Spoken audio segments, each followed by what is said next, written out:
5. Let the other person save face. Years ago, the General Electric Company was faced with the delicate task of removing Charles Steinmetz from the head of a department. Steinmetz, a genius of the first magnitude when it came to electricity, was a failure as the head of the calculating department. Yet, the company didn't dare offend the man. He was indispensable and highly sensitive. So they gave him a new title. They made him consulting engineer of the General Electric Company, a new title for work he was already doing, and let someone else head up the department. Steinmetz was happy. So were the officers of GE. They had gently maneuvered their most temperamental star, and they had done it without a storm, by letting him save face. Letting one save face. How important, how vitally important that is, and how few of us ever stop to think of it. We ride roughshod over the feelings of others, getting our own way, finding fault, issuing threats, criticizing a child or an employee in front of others without even considering the hurt to the other person's pride. Whereas a few minutes' thought, a considerate word or two, a genuine understanding of the other person's attitude would go so far toward alleviating the sting. Let's remember that the next time we are faced with the distasteful necessity of discharging or reprimanding an employee. Firing employees is not much fun. Getting fired is even less fun. I'm quoting now from a letter written to me by Marshall A. Granger, a certified public accountant. Our business is mostly seasonal.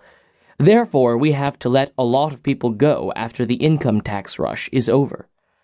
It's a byword in our profession that no one enjoys wielding the axe. Consequently, the custom has developed of getting it over as soon as possible, and usually in the following way. Sit down, Mr. Smith.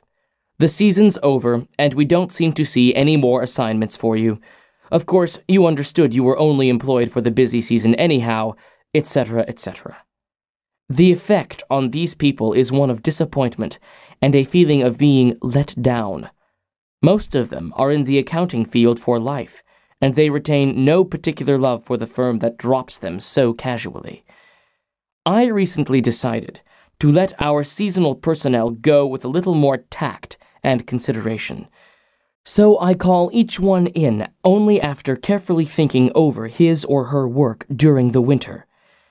And I've said something like this: Mr. Smith, you've done a fine job. If he has. That time we sent you to Newark, you had a tough assignment. You were on the spot, but you came through with flying colors, and we want you to know the firm is proud of you. You've got the stuff. You're going a long way, wherever you're working. This firm believes in you and is rooting for you, and we don't want you to forget it. Effect? The people go away feeling a lot better about being fired. They don't feel let down. They know if we had work for them, we'd keep them on. And when we need them again, they come to us with a keen personal affection.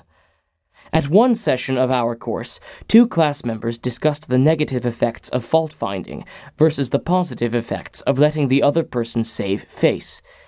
Fred Clark of Harrisburg, Pennsylvania, told of an incident that occurred in his company.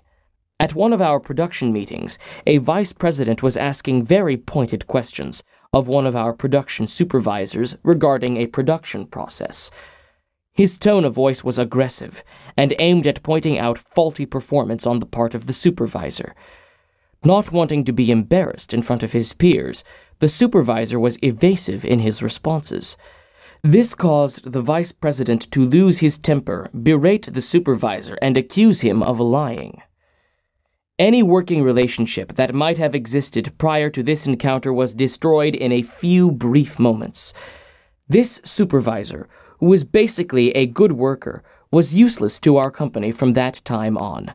A few months later, he left our firm and went to work for a competitor, where I understand he is doing a fine job. Another class member, Anna Mazzone, related how a similar incident had occurred at her job. But what a difference in approach and results. Ms. Mazzone, a marketing specialist for a food packer, was given her first major assignment, the test marketing of a new product. She told the class, "When the results of the test came in, I was devastated. I had made a serious error in my planning, and the entire test had to be done all over again. To make this worse, I had no time to discuss it with my boss before the meeting in which I was to make my report on the project. When I was called on to give the report, I was shaking with fright. I had all I could do to keep from breaking down, but I resolved I would not cry, and having all those men make remarks about women not being able to handle a management job because they are too emotional. I made my report briefly and stated that due to an error, I would repeat the study before the next meeting. I sat down, expecting my boss to blow up. Instead, he thanked me for my work and remarked that it was not unusual for a person to make an error on a new project, and that he had confidence that the repeat survey would be accurate and meaningful to the company. He assured me, in front of all my colleagues, that he had faith in me, and knew I had done my best, and that my lack of experience, not my lack of ability, was the reason for the failure.